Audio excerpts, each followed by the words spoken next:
बेहतर थी वो 19वीं सदी, वो 18वीं सदी, वो 17वीं सदी, वो 16वीं सदी, जिसमें कम से कम एक भाई दूसरे भाई का रक्त तो निभाया करता था।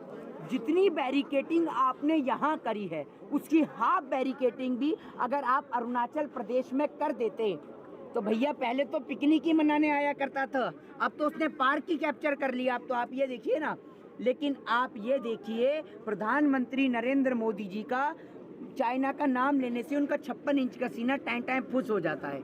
आप ये देखिए चाइना का नाम नहीं लिया जाता उनसे। से यहाँ पे बैरिकेड पोल्स लगाए गए आरसीसी के ताकि ट्रैक्टर ना पार कर सके उसे। भाई आप एक बात मुझे बताइए, आप भारत देश के किसान को यहाँ पर उसकी देश की राजधानी में जाने से रोक रहे हैं, ठीक है, आप क्यों रोक रहे हैं इन्हें? ये वो भारत देश का किसान है जिसके आपने जमीनों पर, उसकी खेतों पर कब्जा कर फ्लाईओवर्स बनाए, देश की राजधानी को बसाया, और आज आप उसी देश के किसान को राजधानी के अंदर जाने से रोक रहे हैं। जैसे इन्होंने पार्टीशन कर दिया है देश के किसान का, एक और ये देश का किसान है और एक और देश की राजधानी है।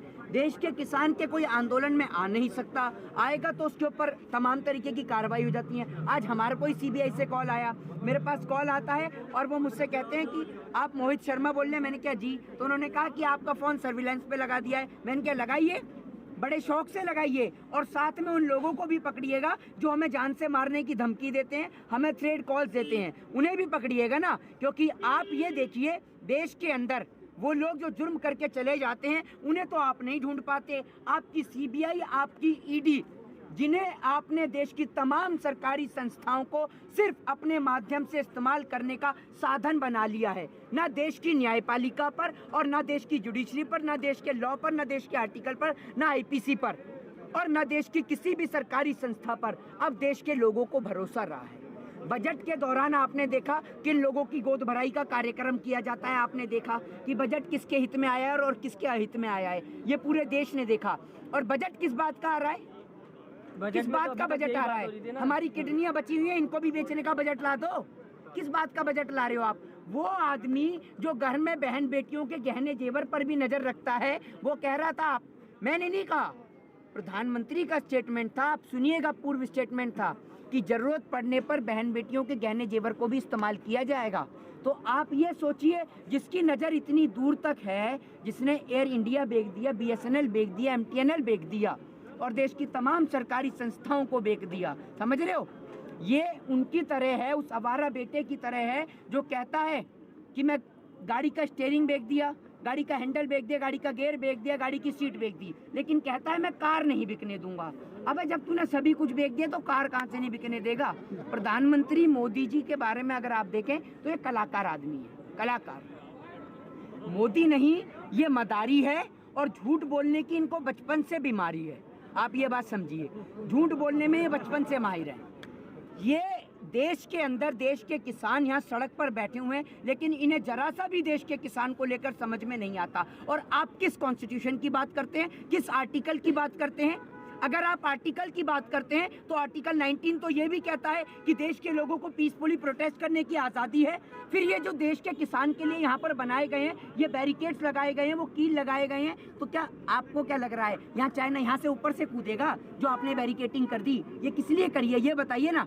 आप चाइना पे तो आपसे नहीं करी जाती बैरिकेटिंग, चाइना हमारे देश की सरहद में घुस जाता है, और हम लोगों को आपत्ति है क्योंकि आप लोगों को भले ही आपत्ति ना हो, क्योंकि आप लोगों का देश की आज़ादी में भी कोई योगदान नहीं था। जब सारा देश अंग्रेजों से लड़ाई लड़ रहा था, उनसे लोहा ले रहा था, तो ये भाजपा आरएसएस वाले रानी विक्टोरिया को सलाम ठोकने में लग रहे थे, ये अंग्रेजों की गुलामी करने में लगे थे, तो इनको तो कोई फर्क पड़ता नहीं है।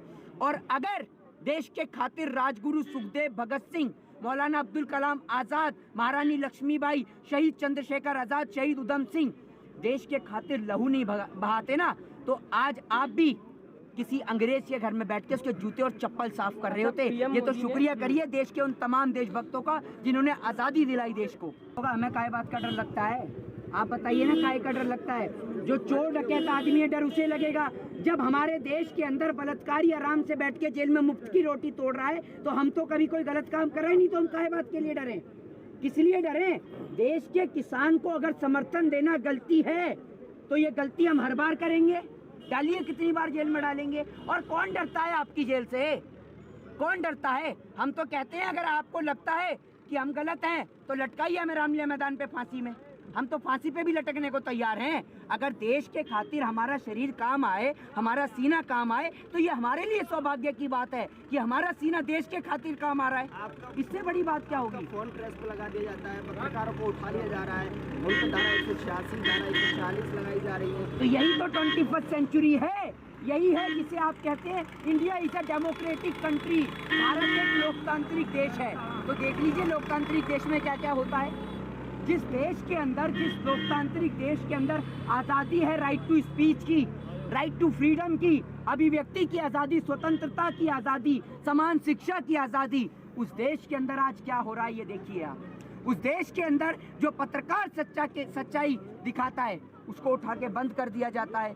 देश का चौथा स्तंभ उस दिन खतरे में नहीं आता जब देश के अंदर गौरी लंकेश जैसे पत्रकारों की हत्या होती है। देश का चौथा स्तंभ उस दिन खतरे में नजर नहीं आता आपको जिस दिन सरेआम एक पूरे पत्रकार के परिवार को कुल्हाड़ी से काट दिया जाता है। और आज अर्नब गोस्वामी जैसे दलाल पत्तल चाट पत्रकारों को आप गिरफ्तार कर लो, लोकतंत्र खतरे में आ जाता है, डेमोक्रेसी खतरे में आ जाती है। मैं तो मोदी जी को बिल्कुल नहीं दिया। क्यों देना है? क्यों वोट देते हैं? वोट देना मेरा अधिकार है। और आप मेरे से पूछेंगे ये मेरा अधिकार है, और ये अधिकार सरकार क्या किसी की औकात नहीं है छीनने की। और हम मोदी जी को क्यों देंगे? हम पढ़े लिखे आदमी, हम एक पढ़े लिखे व्यक्ति को देंगे। अगर बातों से सब काम हो जाए ना, तो आपने देखा है कि एक आदमी इतनी बातें बनाता है किसी को कुछ करने की जरूरत ही नहीं है। बहुत बड़ी गलती करी हमने। आपको एक बार बता दीजिए ना, मोदी जी कहाँ से डिग्री लेके आए हैं? आप बताइए, आपको मिला मोदी जी का साथी जिसने मोदी जी के साथ डिग्री ली हो, मोदी जी के साथ कभी स्कूल में पढ़ा हो? आपने पिया, आपके पिताजी ने पिया मोदी जी के हाथ से कभी चाय? वो पहले चाय बेचते थे, अब देश बेचते हैं। उनका बस नहीं चल रहा, आपकी किडनियां भी बेच देंगे। अच्छा, समझ मोदी रहे जी हैं? ने अभी एक